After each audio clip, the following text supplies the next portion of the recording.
ছাত্ৰী আজিৰ এই সভাত উপস্থিত থকা মোৰ প্ৰধান শিক্ষয়িত্ৰী মহোদয়াৰ লগতে শিক্ষকবৃন্দ আৰু মোৰ মৰমৰ ভণ্টি-ভাইটি আৰু সমনীয়াসকল, আজিৰ এই সভাৰ উদ্দেশ্য হৈছে আজি হৈছে 5 জুন বিশ্ব পৰিৱেশ দিৱস। 1973 চনৰ পৰাই পৃথিৱী জুৰি বিশ্ব পৰিৱেশ দিৱস পালন কৰা হয়। এই বিশ্ব পৰিৱেশ দিৱসত হয়তো সকলোৱে গছ ৰোপণ কৰে, কাৰণ গছে আমাক অক্সিজেন প্ৰদান কৰে আৰু আমি নিশাহত এৰি দিয়া কাৰ্বন ডাই অক্সাইড শোষণ কৰি লয়। সেয়েহে আমি গছ ৰোপণ কৰাটো অতি দৰকাৰী। দিনক দিনে পৰিৱেশৰ বায়ু দূষিত হৈ যাবলৈ ধৰিছে, সেইবাবে আমি গছ ৰোপণ কৰিব লাগে।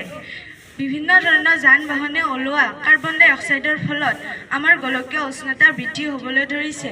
তাৰ বাবে আমি গোলকীয় উষ্ণতা ৰোধ কৰা বা কাৰ্বন ডাই অক্সাইডৰ পৰিমাণ হ্ৰাস কৰাৰ বাবে আমি অতিকৈ গছ ৰোপণ কৰিব লাগিব।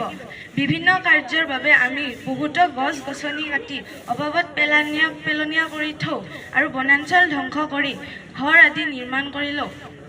তাৰ বাবে আমাৰ কাৰ্বন ডাই অক্সাইডৰ পৰিমাণ বৃদ্ধি হ'বলৈ ধৰিছে। যদিহে আমি যিকোনো কামতে গছ কাটিবলগীয়া হ'ব পাৰে, তেতিয়াহ'লে আমি এজোপা গছৰ সলনি 10 জোপা গছ ৰোপণ কৰিব লাগে।